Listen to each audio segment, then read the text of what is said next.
Salut à tous, ravi de vous retrouver sur cannature.com. Nous allons parler de ce programme du mardi 26 mai avec un quintet plus sur l'hippodrome de Dieppe. Il s'adresse aux galopeurs. Nous évoquerons également la réunion 2 sur l'hippodrome de Pontchâteau et la réunion 4 sur l'hippodrome du Mans. Réunion de qualité sur l'hippodrome du Mans, transfert de l'hippodrome de Paris-Vincennes. Concernant le quintet à Dieppe, j'aime beaucoup en haut tableau le 2 d'Alvini, un cheval qui a couru 4 quintets. À chaque fois, il s'est classé parmi les 5 premiers, dont une victoire à Paris-Longchamp l'an dernier. On lui posera le numéro 1, Lettice Marvel. 8 courses au compteur, 7 podiums, dont une victoire obtenue dans un quintet d'Auvillez sur la PSF au mois de décembre. Même si le cheval effectue une rentrée, il faut le suivre d'entrée de jeu. Le 2 et le 1, mes deux préférés. Je le reposerai le numéro 6, Goderville, confirmé à ce niveau, toujours à la recherche d'un premier succès dans un quintet, mais elle compte plutôt 8 places en 16 quintets courus. Elle a un bon numéro dans les stalles. Le 8, Osebos, qui est un cheval qui a de la qualité, qui s'allait vite sur un bout. Il m'avait bien plu l'occasion d'une victoire obtenue dans un handicap à Lyon-la-Soie en fin d'année dernière.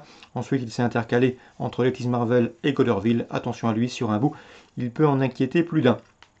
Je retiens également le numéro 4, Giselita, une victoire et 4 places pour elle en 5 quintets courus. Même si la marge de manœuvre au poids est réduite, elle mérite une note de méfiance pour les places. Tout comme le 5, Breath of Fire, qui avait remporté un quintet plus l'an dernier à Toulouse. Un cheval qui se plaît sur cette distance. Il a été remonté au poids certes, mais sa chance est évidente pour les accessites. Le 3, Replenish, est un cheval qui n'est pas toujours des plus réguliers, mais il avait déjà bien fait en pareille société.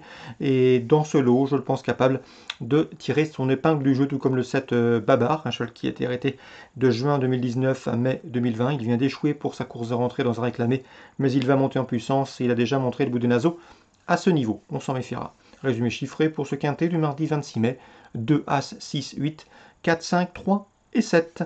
Suite du programme, sachez que j'ai pu m'entretenir concernant Dieppe avec Philippe Chemin. Il est très confiant de le 201 Gatsby des Planches, un cheval qui a bien débuté à Cholet, un poulain QPS qu'il aime beaucoup.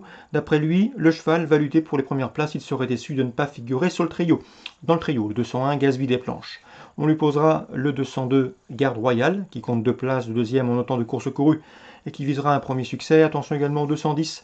Dans cette épreuve, c'est un Gazelle Doty, une inédite qui fait l'objet de bruits favorables. 201, 202, 210. Dans la sixième, j'aime beaucoup le 601 Courcan. Jean-Marie Béguigné et son entraîneur ont trouvé un engagement sur mesure. Si le terrain venait à assouplir, ses chances s'en verraient renforcées. À mon avis, c'est un lauréat en puissance, le 601 Courcan. Pontchâteau, Réunion 2, j'ai pu m'entretenir avec Olivier Potier, il est confiant que le 113 Duxelles du Poteau. Le cheval retrouve une piste sur laquelle il avait pris une bonne deuxième place au mois de février. D'ailleurs, il possède en une 15-4 le meilleur chrono du peloton sur le parcours proposé. Il est confié à Cyril Batty, un amateur chevronné. Il sera pieds nus et c'est un cheval qui, à mon avis, va terminer sur le podium. Le seul point négatif, c'est qu'il est préférable de le courir caché, un scénario qui peut comporter des aléas. On lui posera le 115, Darian Lacassite, qui sait elle aussi finir vite lorsqu'elle bénéficie d'un bon parcours en embuscade. Attention à sa fin de course, elle a de la qualité. Le 113 et le 115. Dans la deuxième, difficile d'aller contre le 211 Easy to Love Blue, qui lors de ses 4 dernières sorties autrement a signé une place de deuxième, puis 3 victoires. Une nouvelle victoire est ici envisagée. Je lui poserai sa contemporaine, le 205 Evita Dubourg, qui a des références à faire valoir également sous la selle, 211 et 205. Dans la troisième, je vous recommande le 305 Divine Carizet, une jument qui fait face ici à un bel engagement, l'occasion lui donner de franchir le poteau en tête, d'autant qu'elle sera pilotée par Julie Rosé, qui a eu l'occasion de la mener au succès à l'occasion de ses prestations victorieuses à Nantes puis à Vire. Le lot semble dans ses cordes et à mon avis, ce 305 Divine Carizet a les moyens de mettre tout le monde d'accord. Concernant Vincent Rimbaud, il présente le 610, fait du Neuro, qui a bien fait pour sa première sortie de son entraînement puisqu'elle a gagné à Caen récemment. C'est une jument qui est une bonne recrue pour lui puisqu'il ne l'avait pas depuis très longtemps. Elle sera de nouveau pieds nus. Elle a resté en bonne condition. Il en escompte ici une confirmation. Donc confirmation pour le 610, fait de l'Unero, qui aura sans doute qui sera plus percutante si elle peut bénéficier d'un parcours caché également. On résume tout ça pour Pontchâteau, Réunion 2, le 113 et le 115, le 211, le 205, le 305 et le 610. Concernant Le Mans, Réunion 4, dans la deuxième, J'aime beaucoup le 210 Greco Bello, cela fait plusieurs fois que je vous l'indique, il fait partie des bons espoirs de l'écurie Marmion. Le cheval compte déjà 5 victoires et une place de deuxième en 6 courses courues. Il n'a été devancé que par l'invaincu Gallius à Graigne. Ici, il devrait soigner ses stats. Le 212, dans cette épreuve, conduira à l'opposition, c'est Gunmoko, un cheval qui n'a pas vraiment une vitesse de base, mais c'est un cheval qui est capable d'enrouler à course de loin, qui possède un fond et un abattage, une grande action, et il est dur à l'effort, il sera pieds nus, il reste sûr de succès. S'il peut s'installer en tête, il va les emmener loin. 210 et 212. Dans le prix Victor Cavet, groupe 2, sous la selle, j'aime beaucoup le 311 Flèche Bourbon, c'est une championne dans la discipline.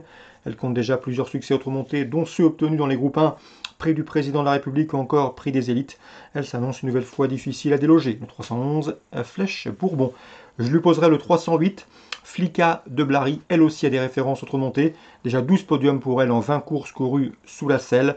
Elle sera pieds nus, elle est très efficace de la sorte et à mon avis, sa place est sur le podium, 311 et 308. On passe à la cinquième avec le 508 Émir de Rébomard, un 6 ans qui affronte ses aînés. Le cheval est irréprochable depuis le début de l'année, il a gagné en sagesse, il possède de la qualité, du fond et à mon avis, il s'annonce ici difficile à devancer, lui qui sera pieds nus, le 508 Émir de Rébomard. Dans la sixième, attention, dans cette sixième dans la huitième au 812, c'est bien cela. Oui, c'est moi spécial, un cheval qui a de la marge en pareille société, c'est-à-dire dans les courses pour driver amateurs, il vient de s'imposer avec facilité, à mon avis, dans ce lot. Une confirmation est attendue avec le 812 et moi spécial. Voilà pour les infos de ce mardi 26 mai. Bonjour à tous, rendez-vous désormais demain pour un nouveau programme.